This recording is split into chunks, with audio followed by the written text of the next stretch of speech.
Stanford University. The Clayman Institute for Gender Research at Stanford University. Reinvigorating gender equality in the 21st century.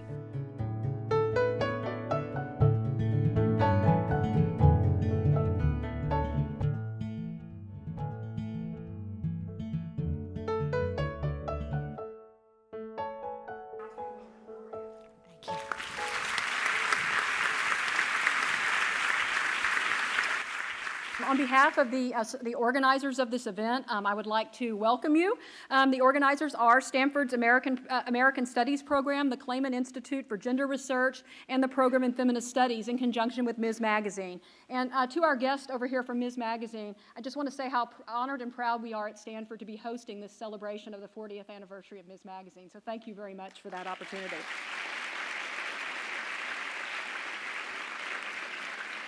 The overall purpose of this symposium is both to celebrate the success of Ms. Magazine and reflect on what it's done for feminism in this country, and also to use the anniversary to inspire conversations about the future of feminism and to explore the ways that feminism can help us understand and solve the pressing problems in the United States and in the world, and especially those that confront girls and women.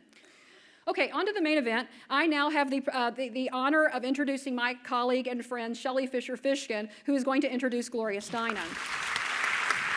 40 years ago, when the first issue of Ms. hit newsstands across the country, a prominent network news anchor said, "I'll give it 6 months before they run out of things to say." Gloria Steinem herself said, "If you'd asked me in the beginning how long it would last, I would have probably said 3 or 4 years tops." 4 decades later, it's still going strong and appealing to an audience of readers who now span 3 generations. Her choice of the right word and not its second cousin made her prose sharp and compelling, prompting her at times to coin phrases that hadn't existed before but were desperately needed, like reproductive freedom. Her honesty with herself in her articles and books challenged us to be candid with ourselves and each other. Her willingness to acknowledge her own shortcomings encouraged us to admit ours. Her embrace of change and growth inspired us to change and grow too. And her sense of humor reminded us of the silliness of so much of the status quo. In Steinem's hands, humor became a weapon of mass instruction. Her satire, If Men Could Menstruate, is still one of the most concise and effective primers on arbitrary privilege ever written. Gloria Steinem's imagination allowed her to envision a future that wasn't mired in the oppressive stupidities of the past. The magazine she did so much to create and sustain continues to inspire us to create a world in which each of us can flourish as a fully human being. A world, as Steinem once put it, in which everyone matters. Please join me in welcoming Gloria Steinem to Stanford.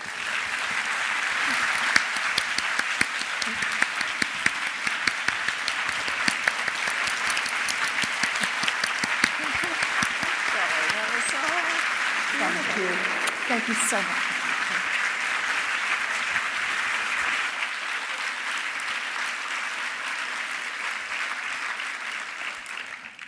Is that not an incredible introduction? No? I mean, can I call you when I'm depressed? Can I? Now, I don't know what you've been doing all day exactly, but here's what I've been doing, getting nervous about this speech. As lawyers say, disclosure cures many sins. So standing over there, I thought maybe I should just tell you this, because in public opinion polls, it turns out that fear of public speaking ranks next to death. So I figure that some of you have something similar, right? So I just want to share with you that in my case, we all have some symptom, right? In my case, I lose all my saliva. Does that happen to you? Each tooth gets a little Angora sweater, you know, that you can. And this, I think, is actually more difficult because my friends are here. I mean, here's Suzanne Braun-Levine, who really is the person who was editing Ms. Magazine all the time I was there. She was the person who was creating Ms. Magazine. I was the person wandering around on the road, coming back with little pieces of paper. They all make fun of my little pieces of paper, saying, oh, we should do this, we should do that.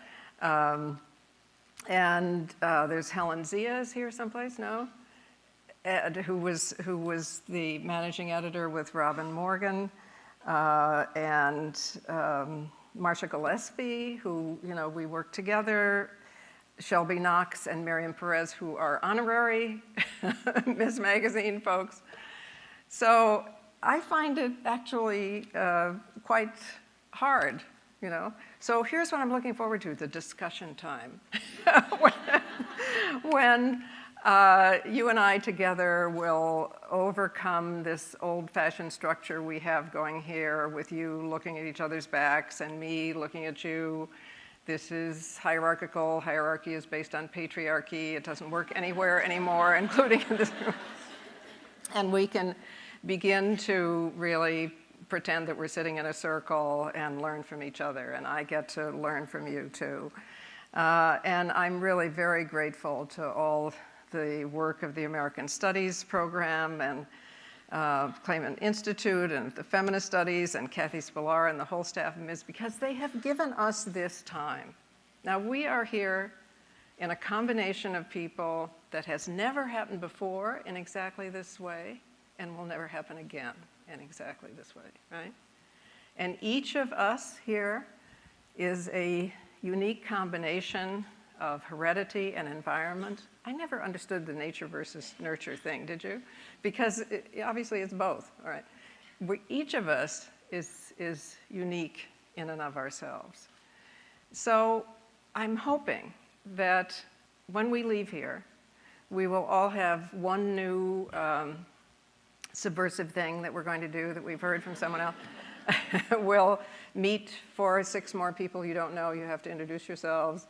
That will have some information, also during the discussion time, you'll feel free not just to ask questions, but to give us answers, to make organizing announcements of upcoming troublemaking meetings you think this group should know about, right? Because this is really super precious time. And no matter how miraculous technology really is, and it is, the highest purpose of technology is bringing us together physically in this room. So the truth of the matter is that we have learned from everything from the Arab Spring to Occupy Everything, including patriarchy. I love Occupy Patriarchy. Have you been reading these blogs? That how important it is to be present. We have reflector cells in our brains that allow us to empathize with each other. We have ways of understanding, not just absorbing information when we're together. We produce oxytocin when we're together, which is tend and befriend, right? When we learn something, we get a hit of dopamine. It's like an orgasm of the mind. It's so exciting that we understand something. And because of Shelley, I was thinking especially about the fact that learning and laughter are connected. I mean, laughter, it turns out, is the only free emotion. You can compel fear, obviously. You can even compel love if people are isolated and dependent for long enough to survive. They come to feel their love. But you cannot compel laughter. It comes when 2 things come together suddenly, and there's this kind of aha. Einstein was supposed to have been very careful shaving, because if he thought of something new, he laughed and he cut himself. So I hope that we also understand, thanks to Shelley, and it's wonderful that you're having on March 1st a whole group about feminist humor. I think that's great. We once had a cover. I don't think you used this in your collection of covers. which was a cartoon of a man saying to a woman, "Do you know the women's movement has no sense of humor?" And she's saying, "No, but hum a few bars and I'll fake it."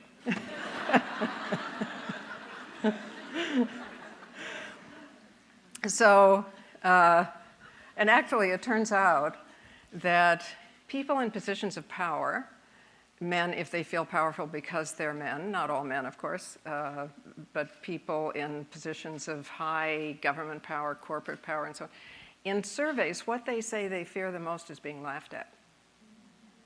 People out of power feel illness, death, fear all kinds of things. They fear ridicule. So, not that I want to ridicule people for anything except their views, not for them as human beings, right? But I think that when we laugh, when we learn something, when we get a hit of dopamine, we are actually also making a statement about freedom and making a political statement. Now, I really want to spend most of my time talking about the future because that's what interests me. I live in the future. A reporter said to me the other day, "What are you most proud of?" I said, "I haven't done it yet." He said, "In this life?" I think we get our time, the way we think about time, we get those habits of mind early. And I think because I was always trying to get out of Toledo, no offense to Toledo, mind you, I had a habit of living in the future. So I will get there, but I think first of all we have to look at some of the problems of the present and how they look in the future. The myth of the last stage of feminism, really, my stage of feminism, was that it was mostly white middle class. And that hurts me because it renders invisible the women, many of the women I learned feminism from. The National Welfare Rights Organization women, Flo Kennedy, who, speaking of humor, certainly was the master of its use. When we were lecture partners going around, it was in the stage of the women's movement when somebody would stand up and a man in the back would stand up and say, because what were a white woman and a black woman doing traveling together? Are you lesbians? And she would always say, "Are you my alternative?" It was such a great answer.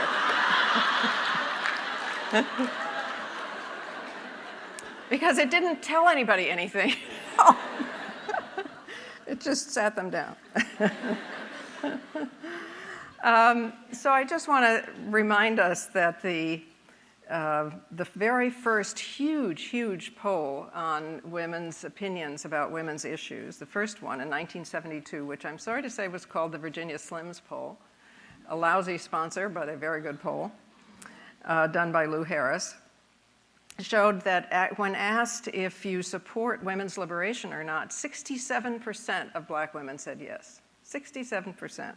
And only 35% of white women.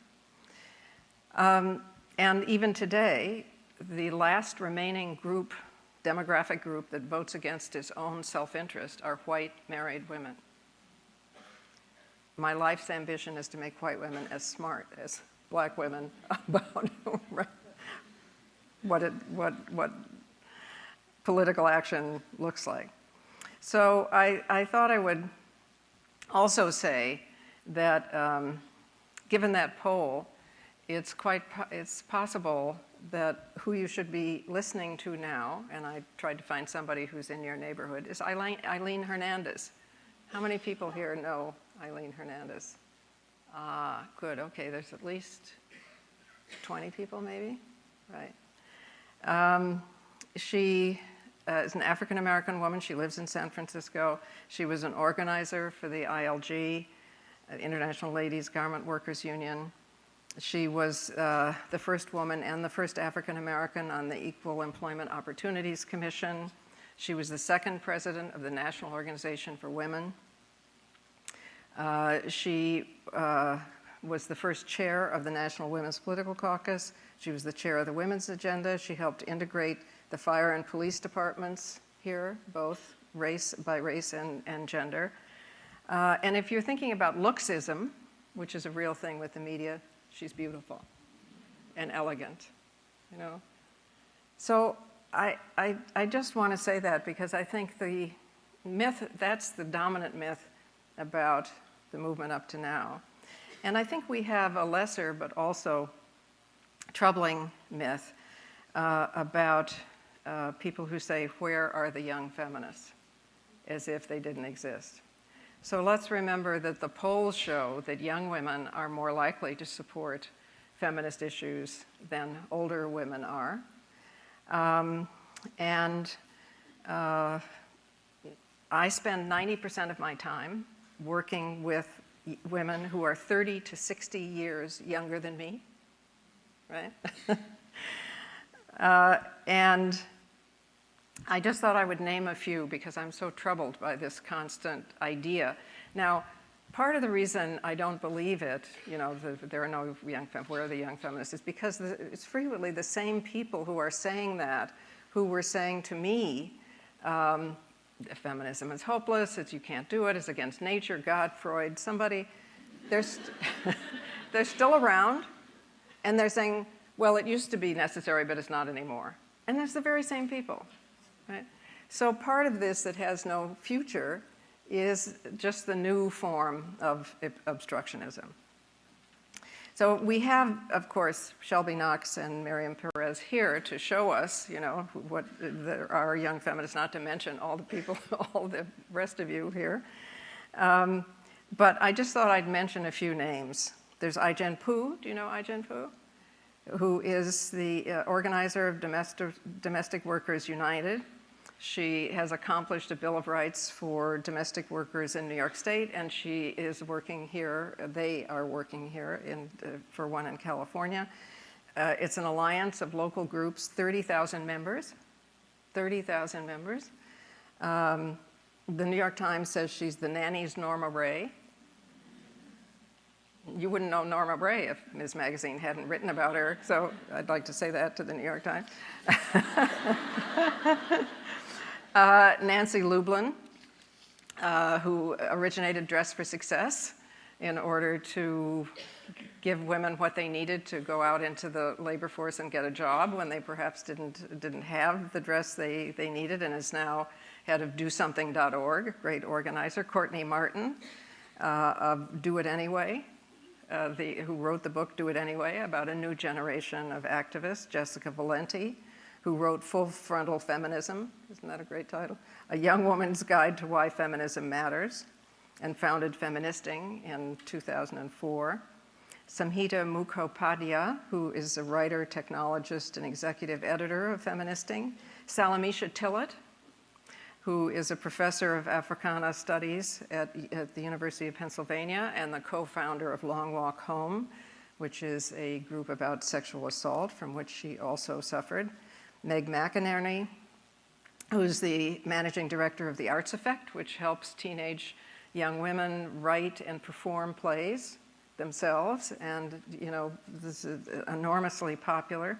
Julie Zellinger of fbomb.org, who does a blog about feminism for teens, whose theme is Loud and Proud. I think, how old is she, 18? 18. And the youngest one I've encountered yet personally, because she was there with a microphone interviewing me, is Tevi Gevinson, who started doing a radical fashion blog at 11 and is now 15. Right. I could go on, but I think that we've had such a dose of where are they that we have to hear that there are actual people, not just numbers and not just polls. So here's some things for the future that are continuations that will be familiar. We all know equal pay. That's known as the part I agree with, right? Then there was comparable worth. You know, like how come the pharmacy guy who's a guy is getting paid more than the nurse, you know, comparable worth, right? Now, what we haven't done and what we need to approach in the future is the economic value of caregiving. It happens to be a third of the work in this whole country. It is more than a third in agricultural countries. The whole economy could not possibly get along without it. And the truth of the matter is that so far we've been counting as work only what males do or could do, right? In the view of a biased society. Obviously, males are just as good caregivers as everybody else, but since it's viewed as a female job, it's not paid at all. And think about all the homemakers who've been all these years saying, I don't work. You know, women who work, women who don't. It's semantic slavery. Those women, those homemakers work harder and longer than any class of worker in the United States, with no reward, with a higher degree of violence, higher degree of drug addiction, alcoholism, everything. So it's very important that we recognize the third of the work in this country that is caregiving, whether it is raising children or taking care of invalids or AIDS patients or, you know, whatever it is, that caregiving work allows the country to continue.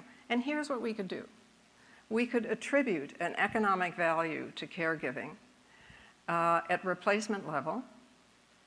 There's a lot of things in the federal budget that have attributed values, right? We could easily attribute a value to caregiving and make that tax deductible if we pay taxes, and if we're too poor to pay taxes, tax refundable.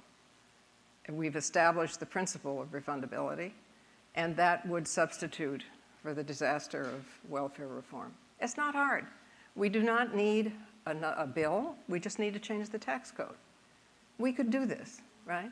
That's the future of the simplest thing, and that we owe to the creativity of Teresa Funicello, who wrote a great book called Who Creates the Poor, and who has figured this out down to the last detail, exactly how to do this. All right, vote power. Okay, we all know we're supposed to do that, right? It's not the most we could do, but it is the least. However, if we had not fallen back somewhat in this midterm election, we would not be in the fix we are in terms of Congress being able to negate so much that, and to keep us from going forward. Because it turns out not that women are any smarter or better than men, no, but we don't have our masculinity to prove, so there is a gender gap. We do vote differently. Women of all races are more likely than their counterpart men to be mistrustful of military solutions, to vote for health, education, and welfare, and so on. So I've been trying to we together have to figure out how to motivate the vote, because we do not have 8,000 fundamentalist Baptist churches, which the other side has. We do not have a lot of ways of a vote delivery system, and we don't have as much money, certainly. So I've come up with for want of a nail, the war was lost, you know that? For want of a nail, the shoe, the horse, the battle, okay. Harriet Woods ran for a state senator in Missouri, ran for the US Senate in 1982. She did very, very well. She was a pro-choice candidate, but she was winning even in the part of Missouri they called Little Dixie. She was doing very well. But it turned out that at the last minute, there was a huge amount of money plunged into negative ads whose accusations were inaccurate, but she didn't have the money to answer those ads. And indeed, it was so clear that she was defeated by this last bit of money that her race was the reason that Emily's List was founded. All right, now who beat her? John Danforth, who was the sitting Republican senator, who had a friend named Clarence Thomas. Clarence Thomas was an obscure lawyer working for Monsanto, the chemical company. He had studied to be a Catholic priest, and Danforth had been an Episcopalian priest. And so they had this kind of bond somehow. And so he invited Clarence Thomas to come to Washington with him and be on this staff. That meant that he was around and in sight when there was a need for somebody to be head of the Equal Employment Opportunities Commission who would dismantle the Equal Employers Opportunities Commission. And so he was put in charge of it, and we all know what happened with Anita Hill and so on. It meant that he was present and visible, and he could be, for a brief moment, on the Court of Appeals. So when the first President Bush was looking for a cosmetic appointment for the Supreme Court, that is somebody who opposed the record of Thurgood Marshall, the great Thurgood Marshall of civil rights tradition, there was Clarence Thomas. Therefore, he was on the court. He could stop the single vote. He could be the single vote which stopped the recount of Florida votes that put the second, I mean, he was appointed by the first Bush. He really put the second Bush in the White House. And if the second Bush had, and incidentally, when they did finally count the votes, which was commissioned by many, many newspapers, they discovered that by any standard, Gore won, in fact. But he was the single vote that stopped the recount. And otherwise, there would have been no second Bush. There would have been no war in Iraq. There would have been, I mean, you know, there's a lot, right? And there would have been no Citizens United. The corporations would not be people, which was also a 5-4 decision. All right, don't you think this could motivate people to vote, don't you think? I mean, because this was just a couple of thousand votes that would have made all the difference. And finally, we really have to think about violence against women, because it is the paradigm of all violence. That is, it happens in the family, it normalizes violence. It's taken us 80 years to get a realistic FBI definition of rape, which really the cover story of Ms. Magazine, thanks to the feminist majority, had a great deal to do with and was credited by the Department of Justice. We have sex trafficking, we have, you know, prostitution. The average age of entry into prostitution in this country is 13. You know, there's the whole area of violence against women that we know and that we are continuing to fight in different ways. We're just beginning to expose the realities of child marriage around the world. 10 million children, girl children, are married against their will, taken out of school, frequently made to bear children before their bodies are ready to do so. So, you know, I think those things we know, right? But we can see how we can continue them. The other thing I believe we really want, another big thing we need to do for the future, is to link the movements. We somehow still see, we think somehow that the gay and lesbian movement is, even though it mysteriously came along at the same time as the women's movement, even though we were supposed to be stopped by being called lesbians, and so somehow it's a different movement. Or somehow the environmental movement is a different movement, or somehow the civil rights movement is well, the truth is that they are all deeply, deeply linked. And once we see that linkage, we become each other's allies, and we become much more effective. In fact, if you look around the world at the countries that have the least democracy in public life, they are the ones that have the least democracy between males and females in so-called private life. One causes the other. But because of the genderized nature of academic studies, I'm sure not here at Stanford, but in many places, if you're looking for a link, you find that the family forms and child rearing is a feminine area of study. Public violence, foreign policy is a masculine area of study. And we very rarely learn that this causes that. And we are never going to solve that until we begin to look at this. You cannot have a democracy without democratic families. You can't have a democracy without the female half of the country. And that's because our educational and intellectual life is divided in this gendered way. And that's why you need the Clayman Institute here, right? And that's why, you know, reporters sometimes say to me, aren't you interested in anything other than the women's movement? I always say, show me something. They've never been able to show one single thing that is actually separate from the women's. I'm not sure it exists. I'd love to find it on some days, but I don't think it exists. And I'm not trying to be a childhood determinist here. I'm not trying to say that we can't change. Of course, it's possible to change. But we're kind of like Russian dolls, you know, with all of our earlier selves within us. And it takes a lot of time, you know, to make those changes and to understand that what feels like home, inevitable, normal, because we experienced it when we were children, is not inevitable or normal.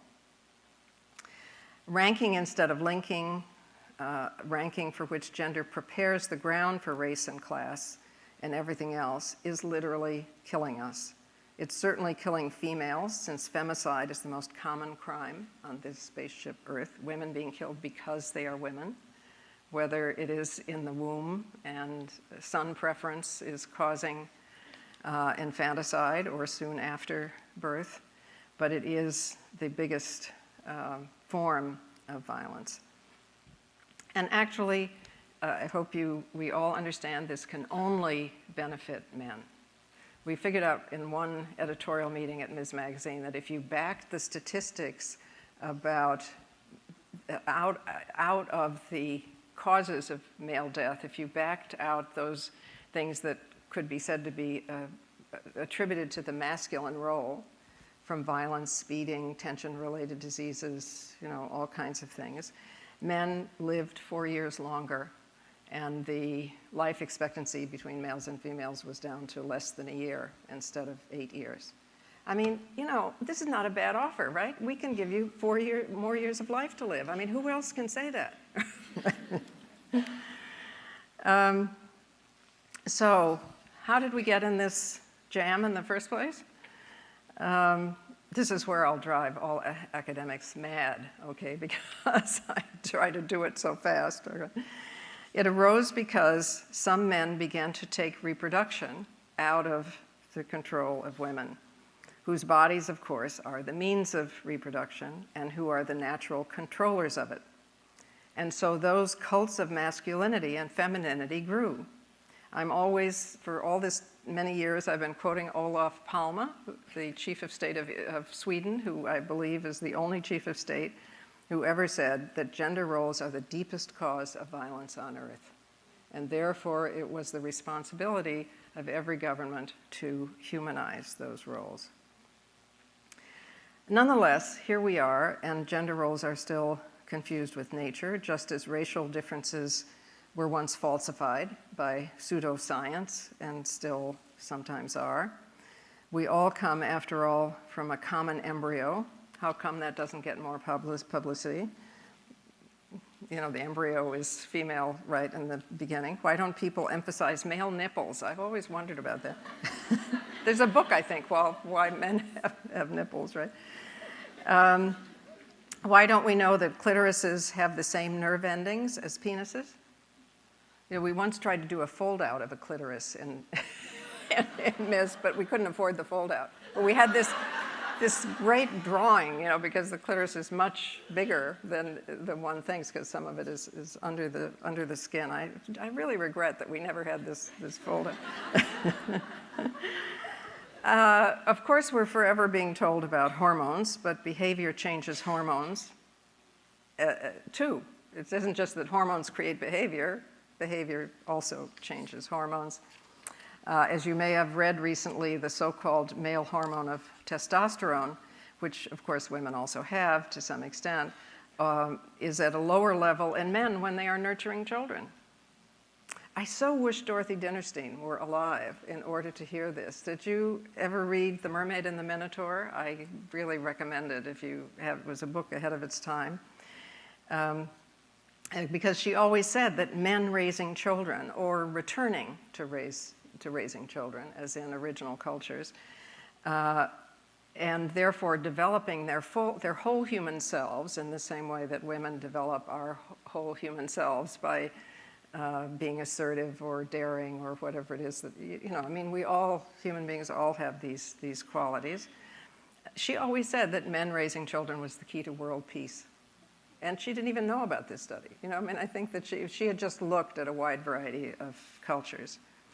In any case, the sex differences are focused during the central reproductive years of life. Very young males and females and very old females and males tend to be more similar to each other. And in any case, it's the individual difference that is the biggest. It's the uniqueness of each individual. And of course, now we have many transgender people who are the prophets of human possibilities. The prophets, or can be the prophets of human possibilities, having lived on both sides. Who is the Greek god? Wasn't there a Greek god who had lived both as a male and a female? Tiresias, thank you. And I think he was asked, actually, who had the more sexual pleasure, and he said women. Sorry about that, guy. I'm sure not everybody agrees. It's okay. But I think we need to look for prophets there, too. I think that those of us in our social justice movements need to take responsibility for failing to emphasize the connections and the linkage among all of our movements. We know that they're there, but do we act on them? Yes, we need names. I'm not arguing that we do not need distinct names, because any group that has been nameless has a right to self-name. The power of naming is huge. We need to make the invisible visible, and that is very precious. But categories can be the enemies of connection. And we must get past that. We must go from dependence to independence and then to interdependence. We've had a declaration of independence, good thing, we need that, but then we need to go on to a declaration of interdependence. We need, especially, I think, to understand it and to express it with the two great conundrums of this in many countries, which is sex and race. We must see that they are connected. Not only because most women in the world are limited by both, but also because females of the supposedly superior group are restricted in order to keep that so-called group pure. Whenever one group of women is sexually restricted in order to reproduce the ruling class, right, others are sexually exploited in order to produce workers and cheap labor. Those two things go hand in hand. The woman, the suffragist, the black suffragist in the South who said to her white suffragist sisters, "A pedestal is as much a prison as any other small space," understood that. But do we understand it? If women are imprisoned by ideas of race, it is all women, not just women who are directly affected by race. Every single woman here, like every single man, has a self-interest in fighting and denying racism and understanding that race is a fiction. Our freedom is restricted as women, so we will reproduce race literally. And that is what this feminist movement is directed at changing. It is directed at reproductive freedom as a fundamental human right, like freedom of speech, like freedom of assembly.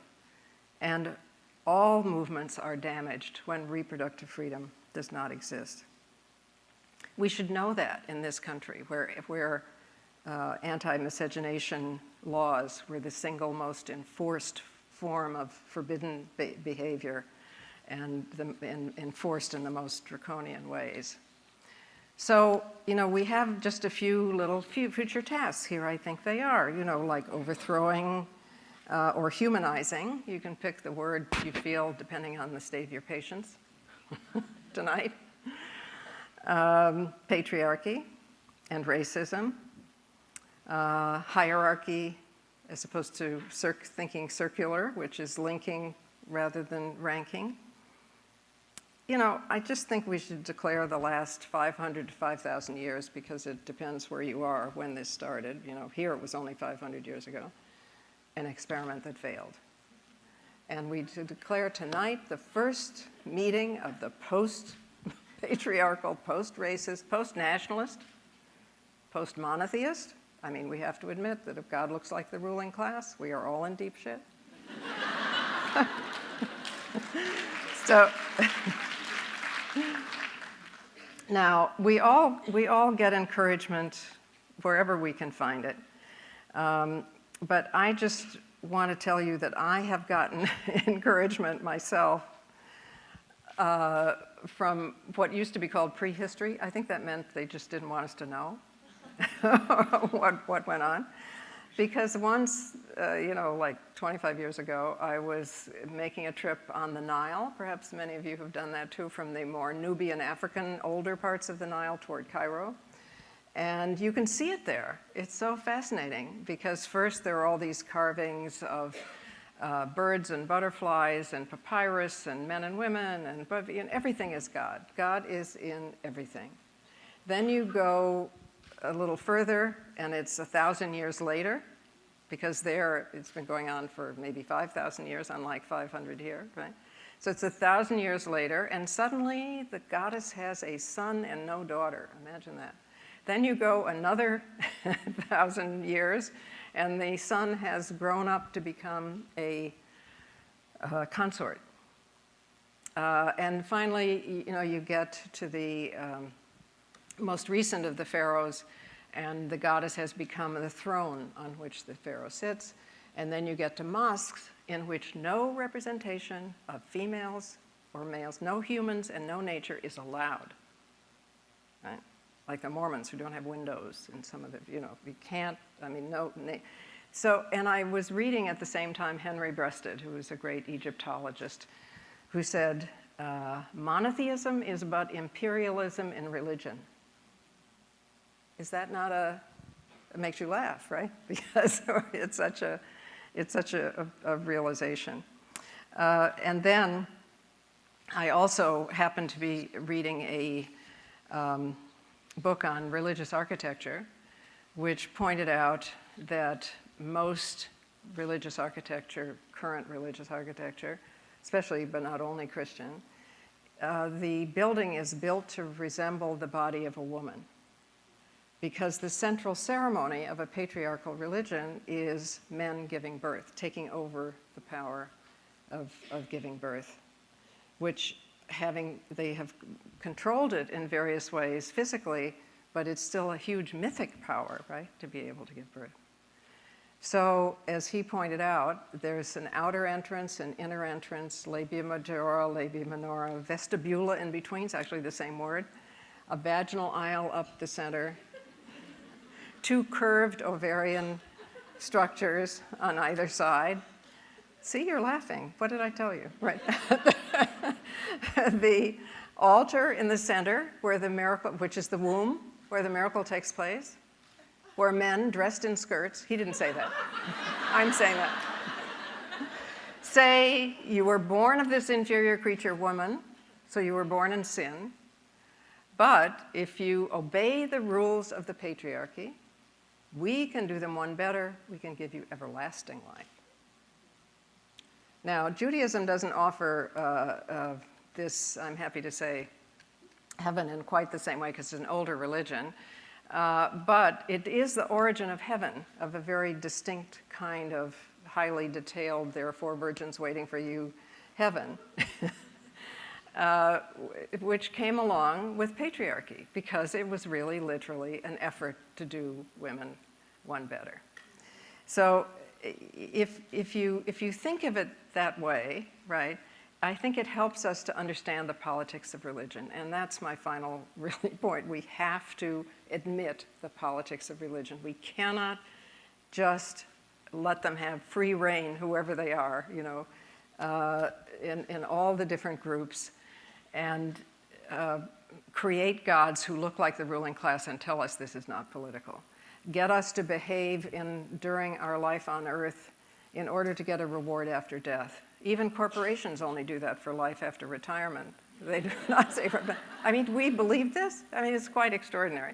So we have to, I think, really deeply think about ourselves, the difference between spirituality, which is a sense of godliness in all living things, and religion, organized religion. And I have such respect for the people inside all of the great religions who are trying to reform from within and really change the politics of religion. But at the same time, from Israel to Afghanistan, we can see the enormous difficulties and the reluctance to change. So I hope that we take advantage of our differences while we have them. For instance, these gender roles make women great peacemakers because we're not proving our masculinity. Great labor negotiators. There are all kinds of studies that show women leave the other side with a sense of dignity and therefore are better negotiators. The Irish peace women started the Irish, you know, in my childhood, we thought the Irish, the troubles were going to go on forever. But the Irish peace women really made a difference. Look at Liberia. I hope all of you have watched Pray the Devil Back to Hell. It's a life-changing documentary about Christian and Muslim women who united in Liberia against the warlord, President Taylor, who was running the country, and just said no. And just sat in the road, these women who were not supposed to speak to each other, much less organized together, and said no.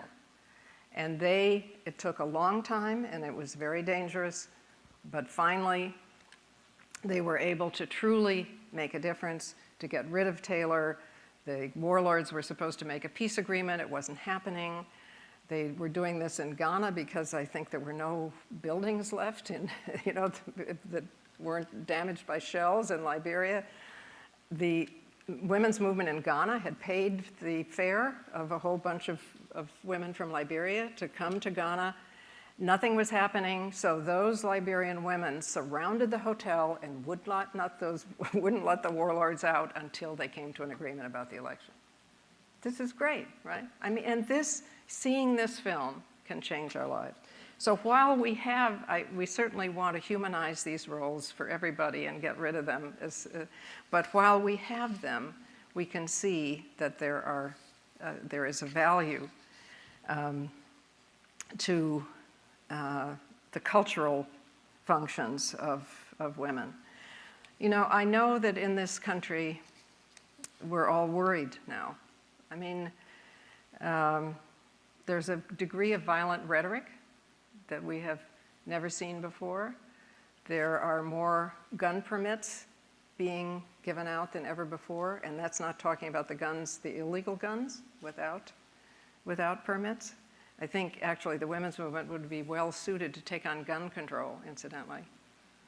And that, you know, is something we might think about for the future. There's a great rise in the number of people joining neo-fascist and racist groups.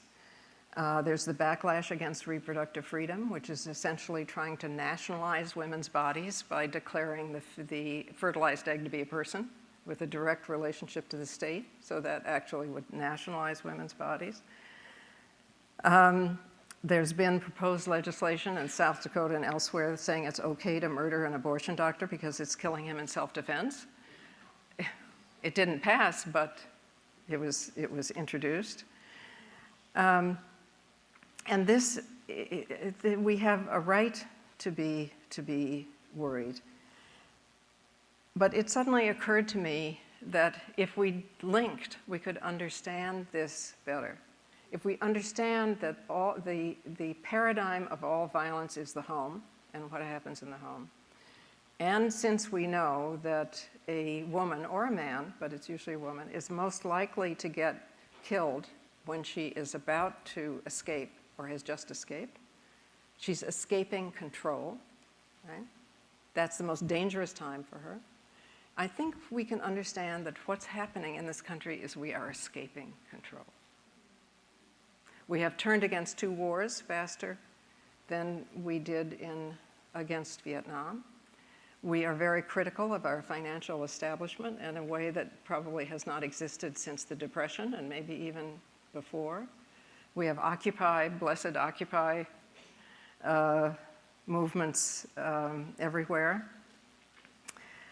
We have a proud African-American family in the White House.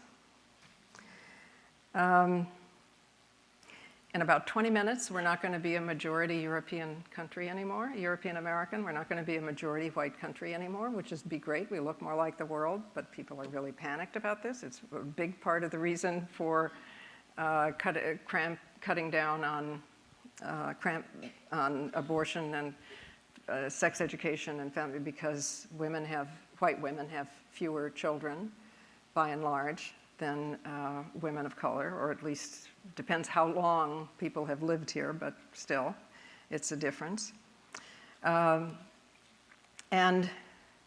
so I do believe that the minority of people, 30% tops by any measure of public opinion polls, whose paradigm is not the circle, but is the pyramid, who do rank, not link, who through no fault of theirs were born into a structure that told them that this is what is normal and have not had a chance to dig it out and to humanize this.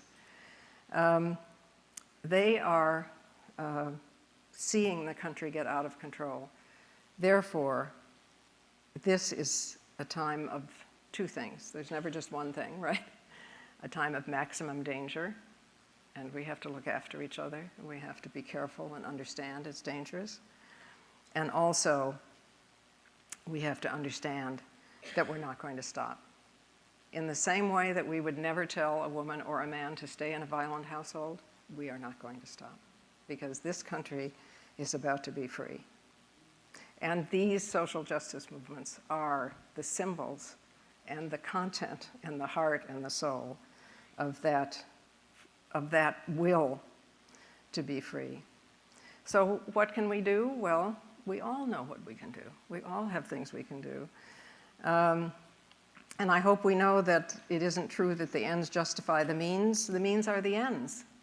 I mean, you know, it's too bad that Marx and Engels said that, because so much they said was smart, but they got this thing about the means and the ends mixed up. It really did them in. So if we choose every day to do the best we can, to act with kindness, there perhaps is no quality on earth more important than kindness. Not to say I'm more important than anyone else, but also not to say I'm less important either.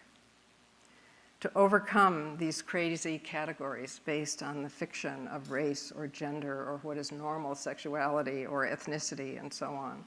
And if we do it with joy and poetry and music and sex and humor, then we will have joy and poetry and music and sex at the end of our revolution. The means are the ends. Yes, the answer is still blowing in the wind, but I think that you and I in this room know now that we must not just hold our fingers to the wind, we must become the wind.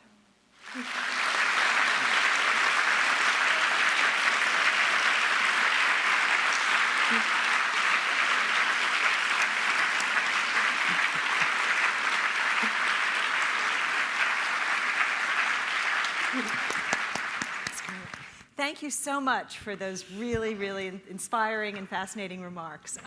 So we have time for some questions, and following Gloria's suggestion that we adopt circular paradigms, we're going to move in a circle around this room. And so I'll recognize this person here, and then in the balcony, would you please recognize the next 2 people up there? Thank you. So I'm 40, so I was kind of excited about that. So thank you. My question is actually, so you know, you're sitting at sort of the center of where social software is being built, and we have sort of the power to connect movements in a way that, you know, really hasn't been possible before. And as you think about the power of being able to create, for example, globally consciousness-raising groups, or the things that sort of at the height of the women's movement in the prior generation, what worked? What can we learn? And as social software practitioners, what are the kinds of things that are things we should be paying attention to as we're building these products and enabling people to connect in new and interesting ways, or maybe old and interesting ways, at just a new scale that hasn't been possible before? Well, I think what works in all movements is true stories. Each person telling what happened to them, thinking this had only happened to them, hearing hundreds of other people say, oh, that happened to me too. So then you realize that if it happens to all these unique people, and we are unique, then it's about politics, and if we get together, we can change it. So, there's just no parallel to the ability to tell stories. I utterly agree, that this is a miracle, and it is the stories that get us out in the street and that get us into physical action. I would only add, however, that it worries me a little bit that we are getting that we're getting more and more divided into those who are literate and those who are not, those who can afford technology and those who cannot.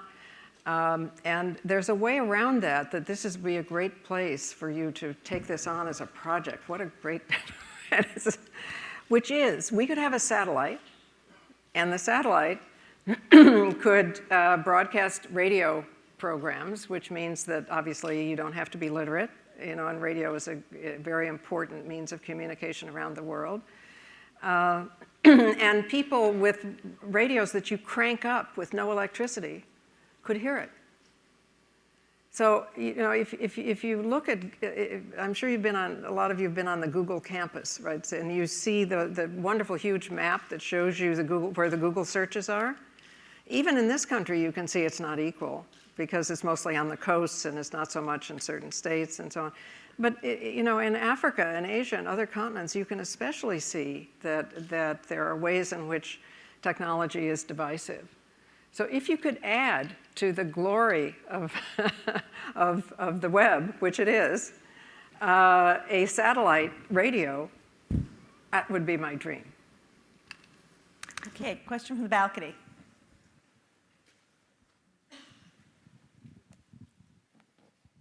Hi, I'm not 40, but I'm a little bit younger than that. But I wanted to ask you a little bit about social media. You talked about the ultimate purpose of social media to bring us together.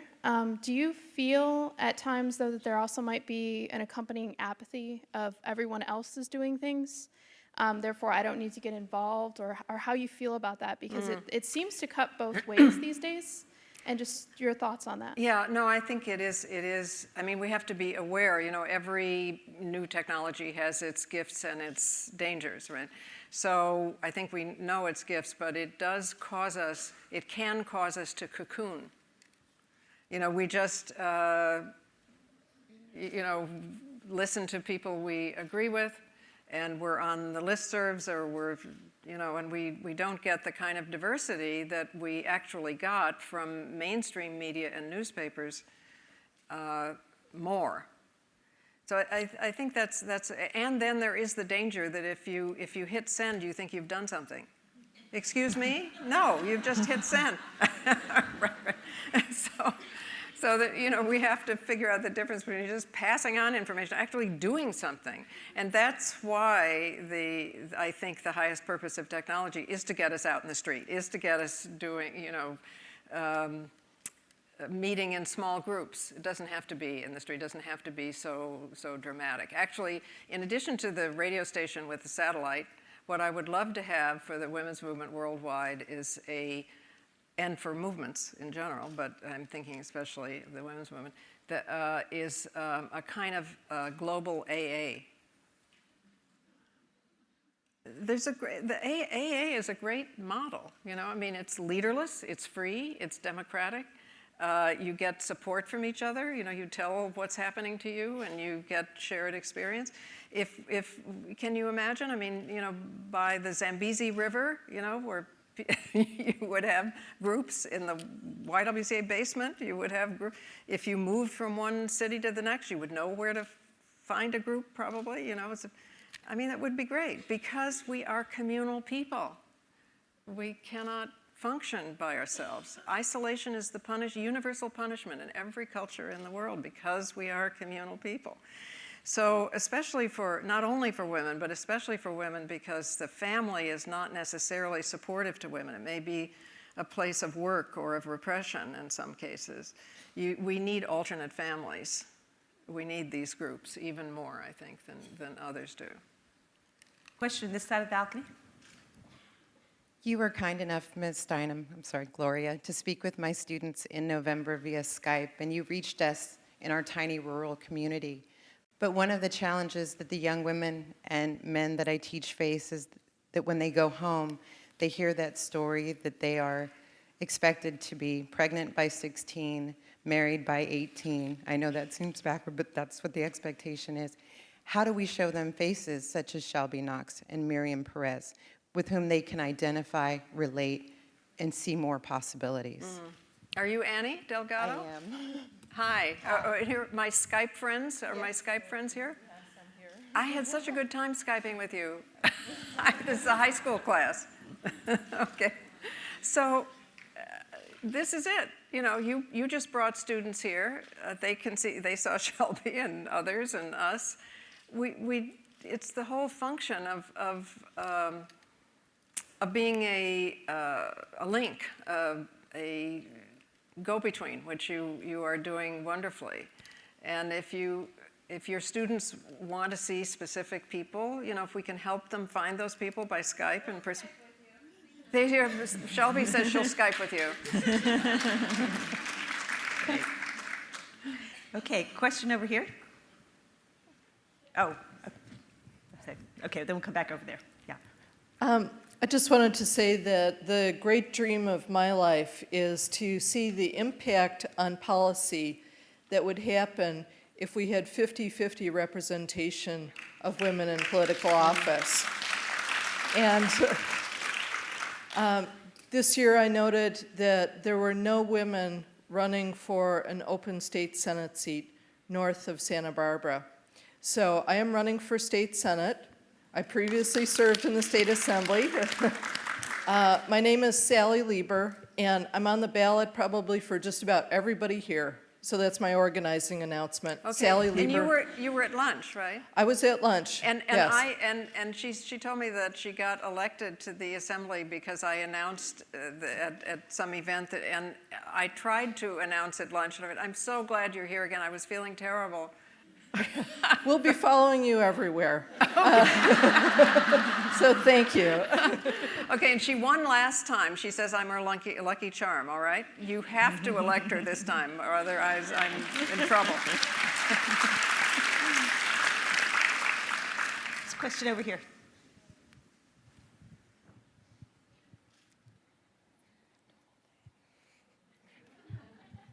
So this is an organizing announcement, twofold. One is wear a silver ribbon if you trust women with reproductive rights and believe it's a personal decision and not one that government should interfere in. And the second announcement is that we're doing a national online march right now in honor of Trust Women Week, which we just named this week, January 20th to 27th. So tomorrow is the last day, but we're going to keep it open over the weekend for you stragglers. And I have flyers. Please come by, get one. Or if you want to write this down right now, the URL, the short one is bit.ly, bit.ly/TWW, which is Trust Women Week. SR, silver ribbon. So go there, and that was the short, well, just those letters, just so I'm trying to help you remember it. TWW, SR, bit.ly. But you can also Google us. And please go online and march. The other side is ridiculing us because we don't have enough marchers, and our goal is to hit 1 million. So we would love it if everyone in this room hit their 100 friends. We could definitely go there, and we would really, really appreciate it. My question to you is, Gloria, you give so much, and you are just such an example of a person who always says yes and never says no. How do we get more people to be as giving and working together as you? But you're an example, and there are all kinds of examples. This is the silver ribbon, incidentally, right here. people are generous when they're treated generously. I lucked out. I had parents who loved me, and you know, I mean, life was tough for them in a lot of ways, but it was always clear to me that they were treating me as well or better as they were treating themselves. I think that's all kids want. They they understand that. So if you start the generosity, you'll get it back. You'll get it back. And you were an example yourself. I mean, this is a doctor who started this silver ribbon movement, which also is part of Sister Song, right, in Atlanta. So you are it. We lead by example, all right? We do what we see, not what we're told. More is caught than taught, as they say, right? So be the example, and it will work. Question in the middle section. Over there. I feel that people are bombarded with lots of different causes that they can get involved in. And I'm wondering what, like, the number one thing that you could suggest that people could get involved in every day. The number one thing is to do what you know needs doing, and not to. I mean, usually we're more effective on what hurts us the most, or what we know the most about, or you know what's. I mean, it's what you feel enthusiasm for. It's what. It's the injustice that drives you crazy. But the important thing is just to do it. You know, did you ever read Alice Walker's great novel of the civil rights movement, Meridian? There is a scene in the beginning of that novel in which she, Meridian, is exhausted from the movement and beaten and battered by people who have been cruel to her, and she's gone back to her little southern town, and she is not going to leave her house. That's it. Then somebody comes to town, a guy drives into town in a kind of van, and he has ridiculous things that he's charging kids 5 cents a piece to see. A shank of hair, a bone, I mean, just ridiculous things. Nobody would want to see these things. But he won't let the black children pay the 5 cents. Only the white children can come in. And Meridian picks herself up, and she goes, and even though it's ridiculous, she does it. Okay. And that is just what presents itself to you every day. Do that, and that will grow. Question right behind you there. Organizer with Unite here. We're the Hotel Workers Union. And here we have Marta and Lorena. Marta, si se pueden parar. We have here 2 women that were recently fired from the Hyatt Santa Clara after they publicly opposed the humiliation photos that they posted to management at the Santa Clara a few miles down the road to honor housekeepers in September, where mostly, I would say about 95% are women of color who work really hard cleaning over 16 rooms a day. Management thought it was very funny to put out pictures of the housekeepers in bikinis, posted them on the bulletin board, and Marta, ¿puede levantar la mano? Marta was outraged, humiliated, and decided to take a stand, take the pictures of her sister and herself down, and were later fired, right? So they're here because combined, Lorena and Marta have worked at the property for over 30 years. And so kind of to continue the legacy of what you're telling us, how to take a stand as women, how do we become warriors and become the wind, and really take on these corporations and telling them, no, this is not okay. I would like to hear from you, like, what would you think the community allies can do with corporations who don't get punished? Because if these corporations would actually get sent, would not just get fined or a slap on the wrist by the government, but would actually go to prison, right, for these type of actions. Maybe it might be a different world, but what would you tell Hyatt as a leader in the women's movement? I know who owns Hyatt. That's what I would tell Hyatt. And I'm going calling them in Chicago and telling them to fire these. I don't know if it will work, but But and actually, it's the women in the family who, you know, okay, you have to email me exactly. And thank you for taking the photographs down. That's great that you did that. Thank you for. Thank you for standing up and telling us this story. No, perhaps I don't want to tell you what to do, but maybe if you have guests coming, you were thinking of putting them in the Hyatt, maybe you would like not to put them in the Hyatt. Send them a little note saying, here's how come I'm not putting them in the Hyatt. Where is this information available? Sending this out, but we are also at unitehere.org. And we have a national boycott against Hyatt currently. And we have been very successful, but we definitely need our allies to take a stand. And we will be outside handing out these forms where you personally take a public stand supporting Marta and Lorena, but the women that are outcrying for justice at the workplace. Okay, thank you. Thank you. Right, and give it to me. I'll give it a whirl. You know, we don't always know who has influence in these families, but we'll see. Okay. Question from the balcony?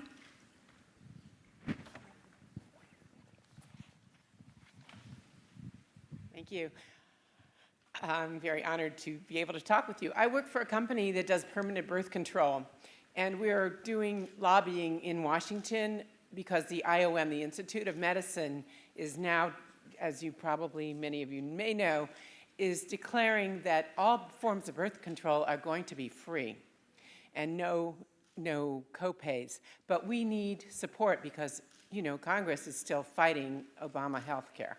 So if you have a blog, if you have anything to do with anything that can deal with women's reproductive freedom, this is the time to speak out for it and to really talk about the IOM decision, which is going to be August 12th for women to have free, and you know that Obama said that the Catholic institutions have to comply, but they got an extra year.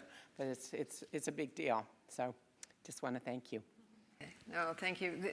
Yes, I mean, you know, you can go to the Planned Parenthood site anyway and read all about this, but the idea was that the Catholic institutions, which employ large numbers of people, because it's the Catholic employer, they didn't have to give the same health care. And fortunately, due to much lobbying and work on the part of Planned Parenthood, the Obama administration agreed.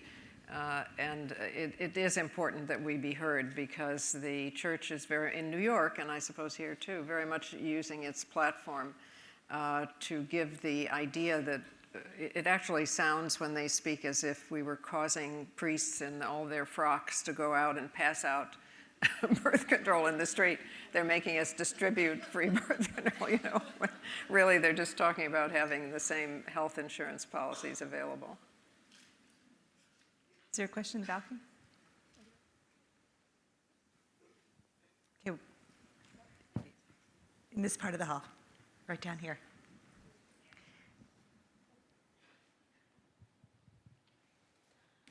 Hi, my name is Donna Williams, and I'm a public policy major at Mills College. In my Women in Politics class, we've been looking at statistics and showing that women 18 to 24 are not really getting out to vote, and our pool of women in political office is shrinking. What would you say is your advice to get women to even join just boards, get into city, local government? What's your advice? Well, it is still, I mean, the vote still is less among young voters, obviously. You know, that's true for men and women. And it is true that the numbers of women in office shrank the last time. For the first time, they've been going up and very slowly. Incidentally, this country is, I think, 82nd in the world, isn't it, in terms of representation nationally? 82nd? 72nd? 72nd. Okay, 72nd. Oh, well, it's not so bad. 72nd.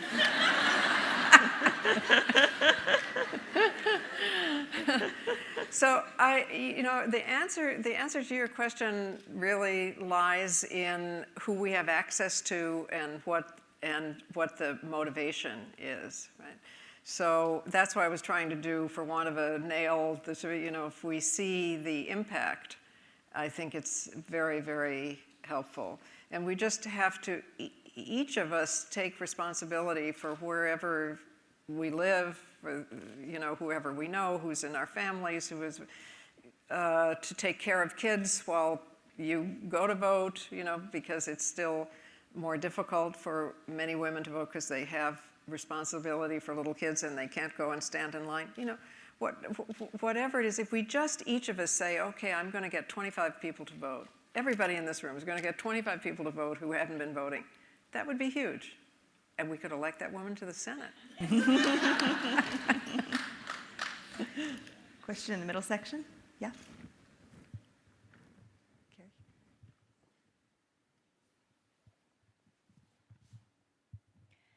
Yes, hello. I have a question related to a lot of the things that you already talked about, but it's related to this idea of how fearful people seem to be, that just a lot of people in politics and a lot of the students that I teach, there's just this sense of almost rigidity that it makes it hard for people to take in information, and part of what you're talking about is helping people shift the way that they think. And it's so hard to help people shift the way they think when they're afraid. And I know humor is a good way to help people relax, but I'm just wondering what other suggestions you have to help calm people so they're more receptive.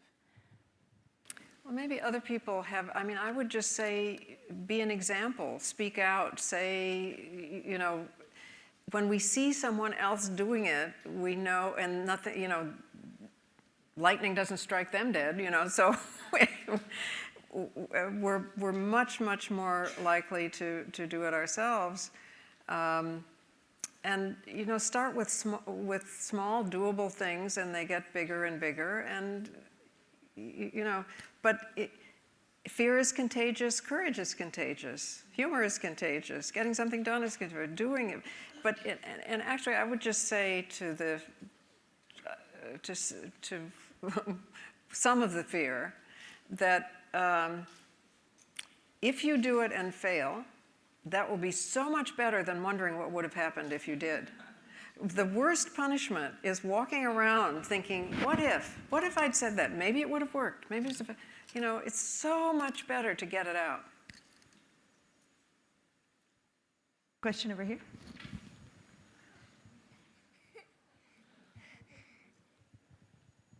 So I watched your documentary, and I was wondering, what was your strategy? How do you get people to follow?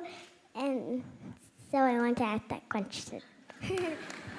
So wait a minute, it's how do you get people to follow? Yeah.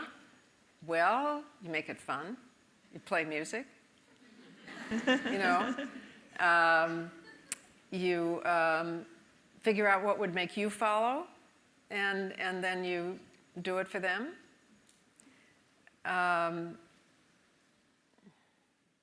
It's not so much follow as it is join. You know what I mean? So give them something to join that's really interesting, and also they'll be, I bet if you invite people, they'll be so flattered and thrilled that you invited them that they'll be quite likely to join. I personally, if you invited me anywhere. That's so sweet. Should maybe take two more questions? Sure. A couple more questions. Another question from the balcony? No? Okay, I think we have time for two more questions. Oh, you do have one up there? Okay. What advice would you give women who are trying to be better leaders? As women, more and more women leaders are emerging in the world, in the corporate world, in the business world, and my husband always says, well, I'm a 6'2" guy. I walk in a room, and just by walking in the room and being a 6'2" guy, I command presence. Me being a petite woman, I have to earn presence, and I have to earn respect. And what are the traits, or what advice would you give to someone like me, or women who are trying to lead, to best reach, to earn respect, or what are the worst things a woman can do to demean themselves? That's a big question, but again, it's about modeling behavior. If you listen to people, they'll listen to you. And if this, not your husband, mind you, but if the 6'2" guy is telling them what to do, they may not do it because he didn't listen. Sorry. So actually, women are very effective leaders. I hate to generalize because many men do this too, but to the extent that we can generalize, women are very effective because they create teams. In other words, instead of saying, do this, do that, they say, here's what needs to be done, and encourage people to volunteer, and they give credit. I mean, even at Ms. Magazine, didn't we have some guy from Harvard, some management course wandering around observing us like we were natives, to figure because we did it in a different way, he was sort of fascinated, that we didn't say do this, do that, so I would say, look at the task at hand and figure out what's effective to do it, and don't worry too much about the current leadership style. And don't forget that a very short woman can break the kneecaps of a very tall guy. I think we have time for... No, I'm not saying. One more question.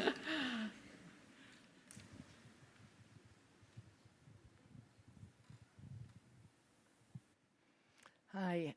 You mentioned kindness earlier and what a powerful influence that has. And I remember I used to live in Big Sur, and I was visiting a friend, and he had a bottle of wine, and the toast was to kindness. And it was so striking, a toast. It makes me think that there are ways in which in our everyday life we can toast something we value, and it kind of rises to the surface.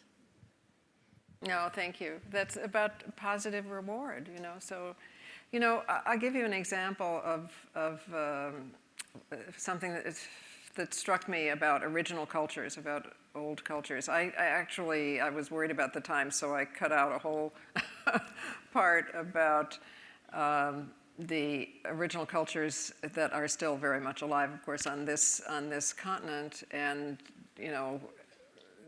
the Iroquois Confederacy, which was the inspiration for the suffrage movement. We don't, really learn that yet, and there's no gender in those languages. They don't say he and she. It's just about being a human being. How did we get so crazy as to give gender to tables and chairs? When they say romance languages, they're not kidding. So,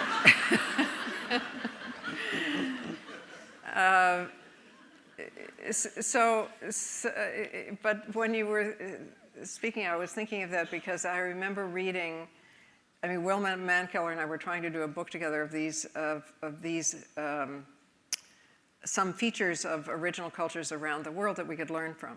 Okay, and one of them was that after someone, universally, as I was saying, people tend to cultures isolate someone who's done something damaging, right? But in the old cultures, when that person is brought back into society again, there's a ritual long amount of time in which every person who knows that person tells them every good thing they ever did. Yeah, to knit them back into the culture. We do that with kids, positive reward, right? So why would we not do that with each other? So you are elevating kindness by toasting kindness, right? And and if we do that with each other, and we do that, we will strengthen all those qualities. So I just, I think, is this the last question? Unless all you right. want to take another. I think I'm reduced here to because I'm worried that we haven't organized enough, because we had one organizing announcement. This was great.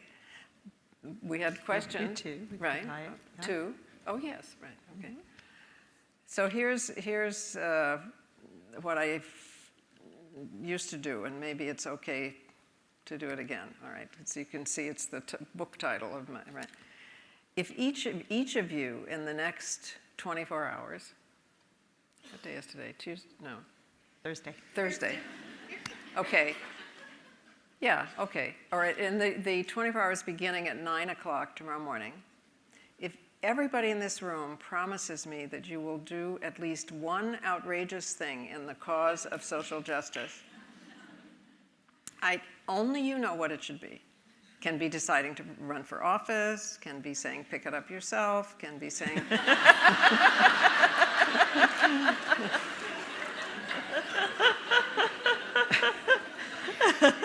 But what's important is the dailiness of it, you know, doing it all the time. Okay, so if you do this outrageous thing tomorrow, I promise you that I will do one outrageous thing tomorrow too. And I absolutely guarantee you two results. One is that by the weekend, the world will be better.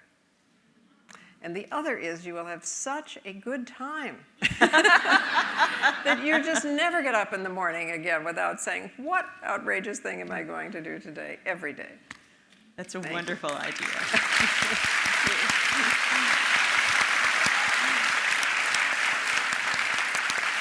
You have made our world a lot better this evening.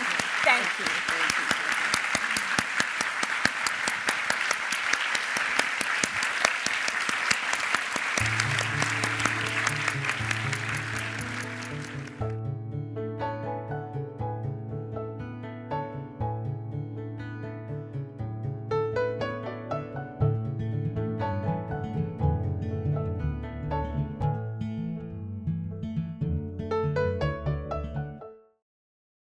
For more, please visit us at stanford.edu.